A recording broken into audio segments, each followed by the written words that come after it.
We have seen about the central limit theorem in the previous class. What is the central limit theorem? The central limit theorem states that if the sample size central limit theorem, this is very important theorem in statistics, which means that the sampling distribution of the sample means, this is the sampling distribution of the sample means S1, S2, S3, S4 are sample means. This distribution, that is S1 is x1 bar suppose mean, S2's mean is x2 bar, and Sn's mean is xn bar, and this is known as a sampling distribution, x1 bar, x2 bar, x3 bar, and xn bar is known as a sampling distribution of sample means. This tends to normal distribution as the sample size increases. That is, sample size tends to large, n greater than 30. Sample size is greater than 30, then it turns to normal distribution. Now, estimation. Now we are going to learn about the estimation. What is estimation?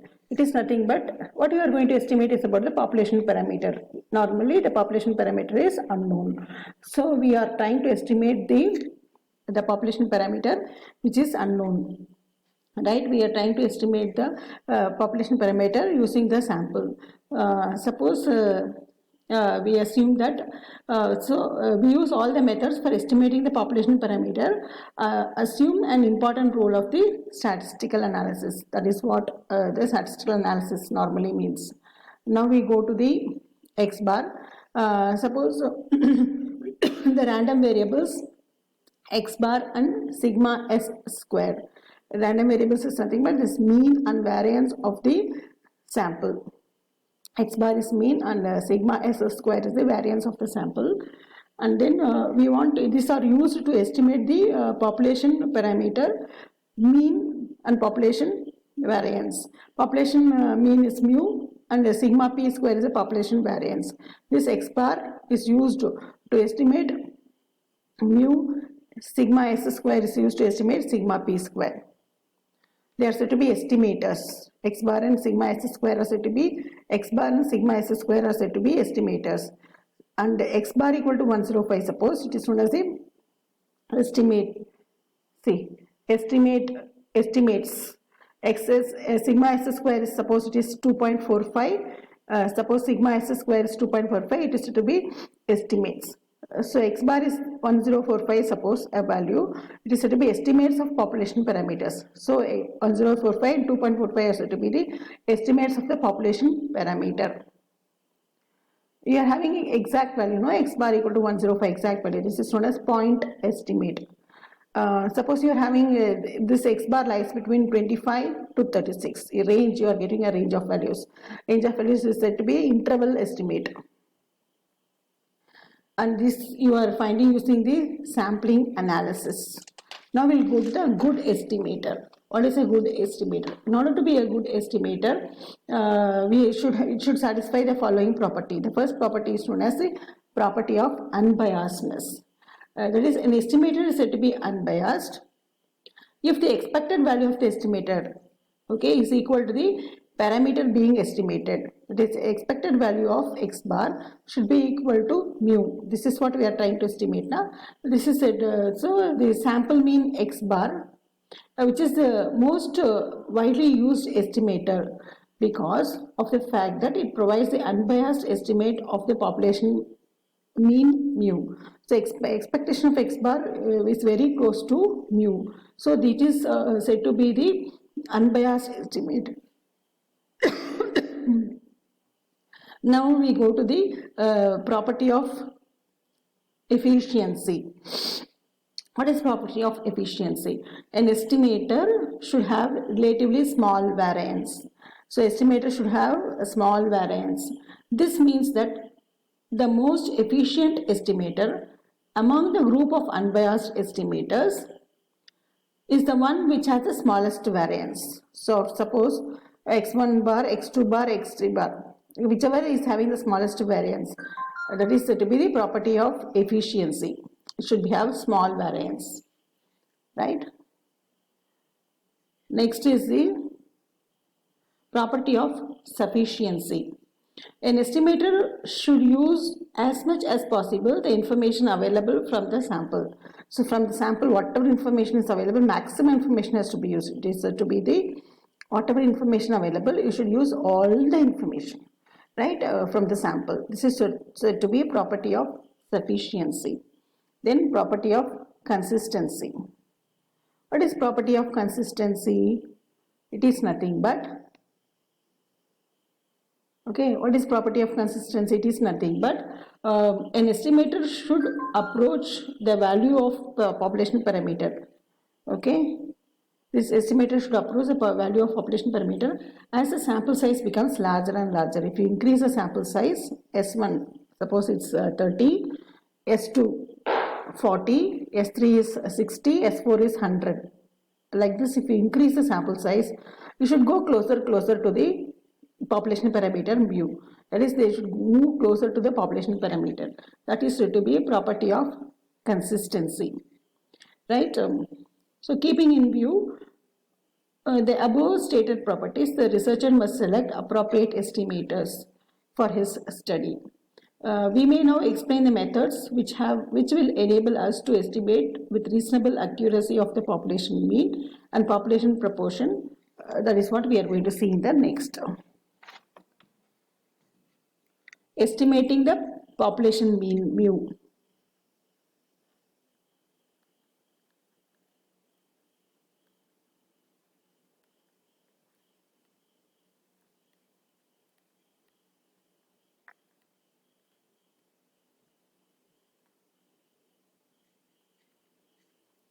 Okay, we'll see the first example.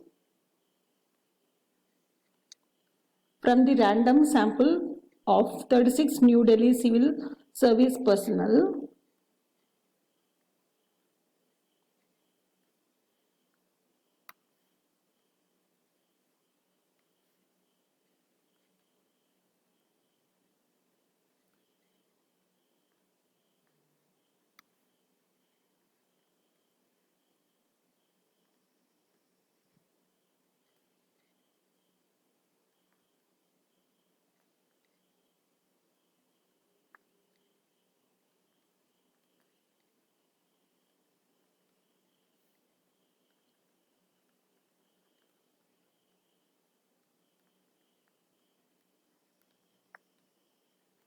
so you are taking a random sample of 36 New Delhi civil service personnel. The mean age and the sample standard deviation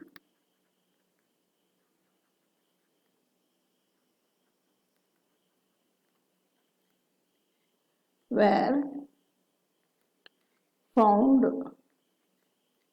to be 40 years and 4.5 years respectively.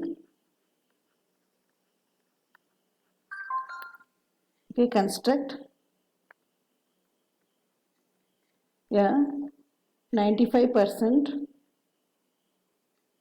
confidence interval it is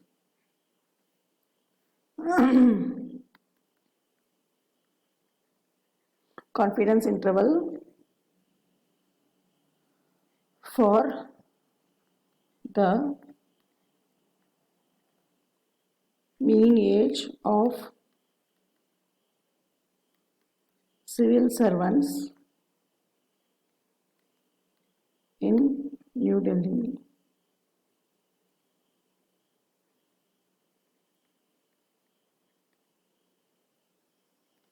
Okay, so we have to find the 95% confidence interval for the mean age of the civil servants total. That is the population. That is the question asked. We'll see what are the data given to us. We'll first analyze the data. N, what is the size of the sample? Sample of size 36. So N equal to 36, right?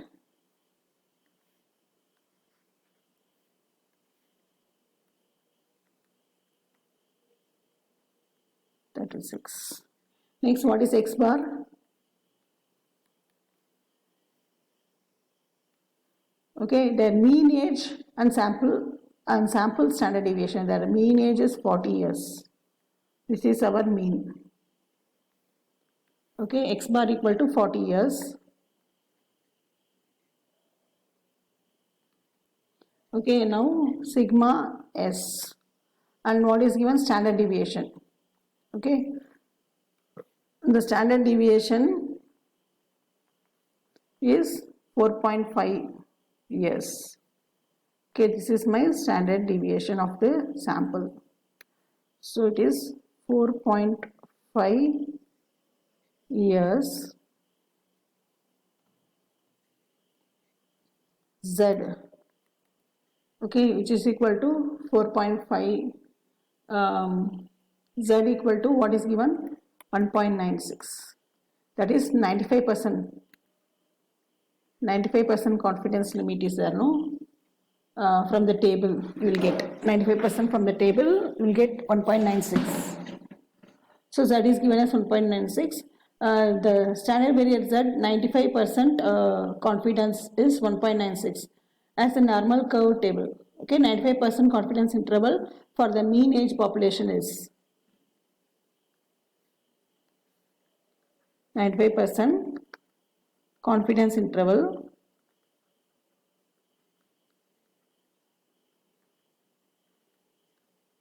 for the mean age population is